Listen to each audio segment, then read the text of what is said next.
नमस्कार. आपल्या मराठी चॅनलमध्ये तुमचे सर्वांचे खूप खूप स्वागत करते. आज मी तुम्हाला तर्रीदार मिसळ दाखवते. पुणेरी, कोल्हापुरी, नाशिक तुम्ही कुठलंही नाव देऊ शकता. अगदी छान ताजा मसाला तयार करून आपण थोडेसे खडे मसाल्यांचा वापर करून आज मसाला तयार केलेला आहे. तुम्ही भाकरीबरोबर, पोळीबरोबर सुद्धा ही रस्सा भाजी खाऊ शकता. अगदी छान झटपट होते. भांडे पण जास्त भरवायची गरज नाही. चला रेसिपीला सुरुवात करूया. 2 मोठे कांदे असे जाडसर कापून घेतले. लालसर आपल्याला परतून घ्यायचे, भाजून घ्यायचे कांदे. चमचाभर तेल टाकून कांदा छान असा लालसर परतून घेतलाय. अजून थोडा मी परतते, मग बाकीचे जिन्नस घालूया. कांदा छान लालसर परतले गेलाय. मी बाजूला काढून घेते एका ताटलीत. अर्धी वाटी सुकं खोबरं घेतलंय. हे पण छान असं लालसर परतून घ्यायचंय. खोबरं छान परतून घेतलंय. खूप पण काळं नाही करायचं आपल्याला. थोडासा तेलाचा वापर केला. मी चमचाभर तेल टाकलं आणि खोबरं छान तळून घेतलंय. त्यात आता आपण एक मोठा तुकडा आल्याचा बारीक करून टाकला. एक मोठी लसणाची कांडी सोलून घेतली. ती पण छान अशी परतून घ्यायची आपल्याला खोबऱ्याबरोबर. आता याबरोबरच आपण थोडेसे खडे मसाले परतून घेऊया. आपण जेव्हा ताजे मसाले यात टाकू आणि दळू ना, छान खमंग सुवास पण येईल.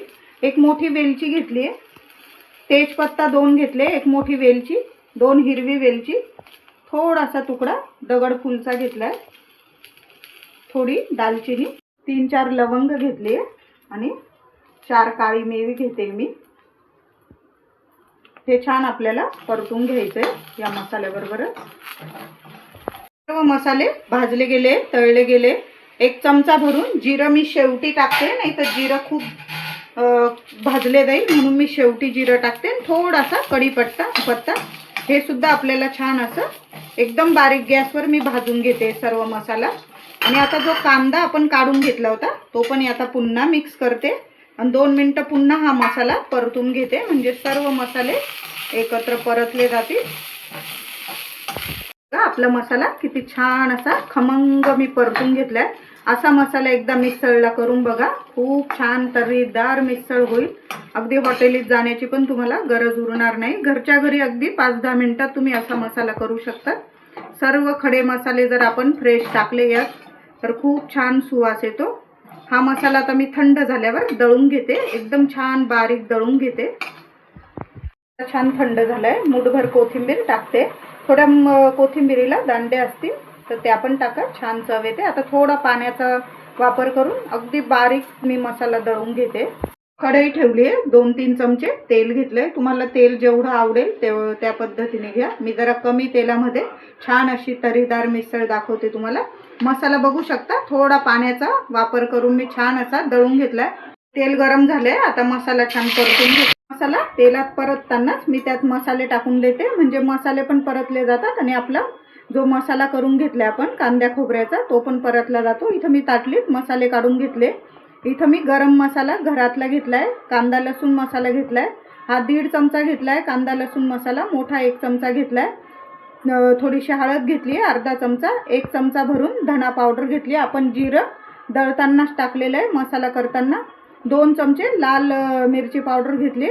थोडासा हिंग घेतलाय. मसाले आवडीनुसार घ्या आपल्या. तुम्ही जेवढं तिखट खातात तेवढे मसाले घ्यायचे तुम्हाला. आता हे मसाले छान असे या मसाल्यामध्ये परतून घ्यायचे. आपल्या कांद्या खोबऱ्याच्या मसाल्यामध्ये आपण हे जे सुके मसाले टाकले ते आपण परतून घ्यायचे तेल सुटवतो. बघा 2-3 मिनिटच मी परतलंय. छान असं तेल सुटून गेलंय. जे मसाल्याला आपण पाणी वापरलं होतं दळताना ते पण छान असं मसाल्यात ड्राय होऊन गेलंय आणि मसाल्याला कलर पण छान आलाय आणि तेल सुटले. यावेळेस आपल्याला 2 टोमॅटो मी कापून घेतलेले. तुम्ही हे टमाटे जो मसाला दळाल तुम्ही कांद्या खोबऱ्याचा त्यात पण टाकू शकता. मी जरा विसरली, असे पण बारीक कापून टाकले तुम्ही तरीही चालेल. जेवढं मिसळला आपण मीठ टाकणार आहोत मी याच वेळी टाकते, म्हणजे मसाल्यात मीठ पण जाईल आणि जो टमाटा आहे तो पण लवकर शिजून जाईल. तो छान मसाल्यामध्ये शिजवून घ्यायचा आहे आपल्याला. बघू शकता टमाटा छान शिजून गेलाय. तेल पण सुटले आपल्या मसाल्याला. बघू शकता. अशा वेळी आपण यावेळी मोड आलेली मटकी टाकतो. 5-6 तास मी मटकी भिजवून घेतलेली आणि मग छान अशी बंद जागेवर म्हणजे गरम जागेवर मटकी ठेवून दिलेली. छान मोड आले बघू शकता. मी पाव किलो मटकी भिजवली होती. जवळजवळ भिजून अर्धा किलो तरी होऊन जाते ती. 8 ते 10 लोकांसाठी एवढी मटकी पुरेशी होते. काही ठिकाणी मटकी वेगळी शिजवून घेतली जाते, पण आपल्याला एवढा वेळ नसेल तर मग तुम्ही मसाल्यामध्येच अशी मटकी टाकून दिली न शिजवलेली, ती पण छान शिजून जाते. एक 10-15 मिनिटांमध्ये मटकी छान शिजून जाईल. आपण मसाल्यामध्ये मटकी अशी छान परतून घ्यायची आहे. जेवढा रस्सा करायचा आहे आपल्याला तेवढं पाणी टाकते. मसाल्याच्या भांड्यात थोडा मसाला शिल्लक होता, त्यात पाणी टाकलंय मी. साधंच पाणी घेतलेलं आहे, तुम्ही गरम पाणी पण टाकू शकता. मसाला जर चांगला परतलेला असेल तर तर्री छान येते आपल्या भाजीला. मटकीचा रस्सा बघू शकता. आपली मिसळ कमी तेलामध्ये छान तवंग आलेला आहे. एकदम भारी चवीची मिसळ. तुम्ही भाकरी पोळी बरोबर खा किंवा पावाबरोबर मिसळ खा. पुणेरी, कोल्हापुरी, नाशिकची मिसळ पण यापुढे फिक्की पडेल.